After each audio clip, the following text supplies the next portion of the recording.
Bismillahirrahmanirrahim. Assalamualaikum warahmatullahi wabarakatuh. Alhamdulillahi rabbil alamin.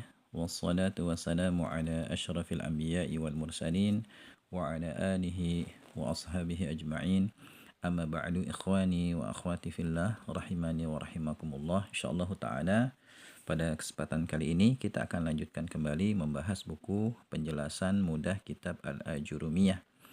Sekarang kita akan bahas ya materi inti dari buku ini. Ya, kita akan membahas kitab Al-Ajurumiyah.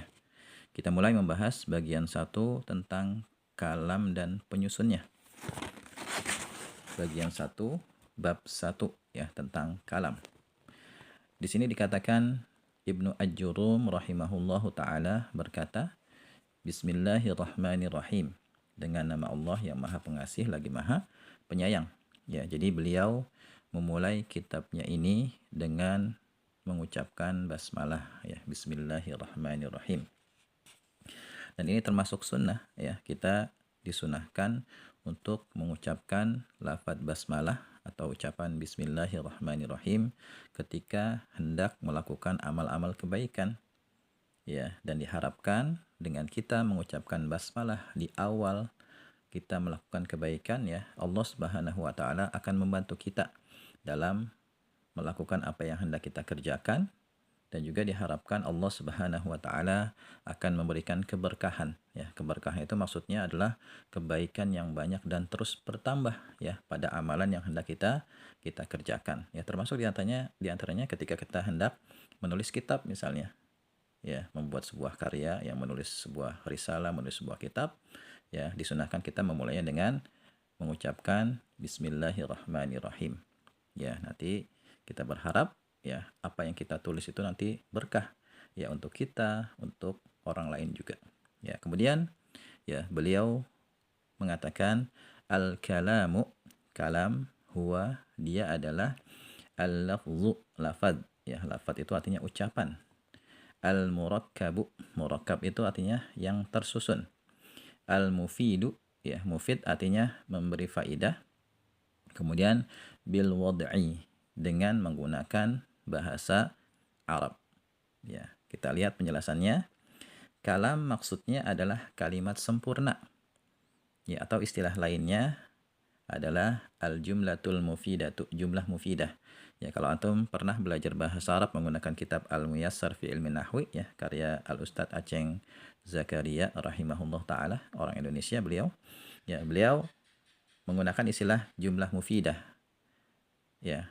Jadi artinya sama ya, kalam dan jumlah mufidah itu maksudnya sama, yaitu kalimat sempurna ya. Dan sebelumnya kita sudah bahas definisi ilmu nahwu ya, di bagian muqaddimah kita sudah bahas bahwasannya ilmu nahwu adalah ilmu yang mempelajari 3 hal. Ya, di antaranya ilmu nahwu itu mempelajari bagaimana caranya kita menyusun kata menjadi kalimat. Ya, oleh karena itu, ya sangat tepat kiranya kalau di awal pembahasan kitab Al-Ajurumiyah ini dibahas apa itu kalam. Ya, kalam ini maksudnya kalimat sempurna. Ya, karena tujuan kita belajar ilmu nahwu di antaranya bisa menyusun kalam dengan baik dan benar. Ya. Kemudian menurut ulama nahwu ya, untuk bisa disebut sebagai kalam maka harus terpenuhi 4 persyaratan. Ya, yang pertama berupa lafaz. Lafaz ini artinya ucapan. Ya, ucapan dengan lisan. Ya, jadi tulisan atau isyarat itu tidak termasuk kalam ya menurut ulama nahwu. Jadi syarat yang pertama untuk bisa disebut kalam adalah lafaz atau ucapan. Ya. Kemudian yang kedua murakkab. Ya, murakkab maksudnya tersusun lebih dari satu kata. Ya, yang namanya tersusun berarti kan lebih dari satu kan gitu ya. Jadi murakkab di sini maksudnya tersusun lebih dari satu kata, atau bisa kita katakan tersusun minimal dari 2 kata ya, bisa 2, 3, 4 dan seterusnya. Ini syarat yang kedua. Kemudian yang ketiga mufid. Ya, mufid itu artinya berisi informasi yang jelas. Ya, informasinya itu bisa difahami. Ya, nanti akan kita berikan contohnya. Kemudian yang keempat bil wad'i. Bil wad'i itu maksudnya dengan menggunakan bahasa Arab. Ya, ada juga yang mengatakan bil wad'i ini maksudnya bil qasdi, dengan adanya niat dalam mengucapkannya. Jadi kalau ada orang mengigau mengucapkan kata-kata itu bukan kalam.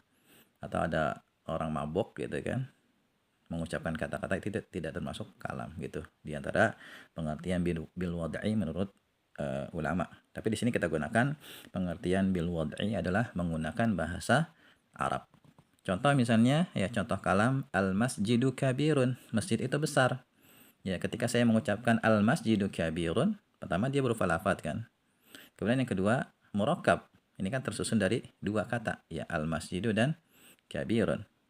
Kemudian yang ketiga dia mufid, informasinya jelas ya, bahwasanya ada masjid yang besar ya, atau masjid itu besar, itu informasinya jelas bisa dipahami. Kemudian yang keempat bil wad'i, menggunakan bahasa Arab.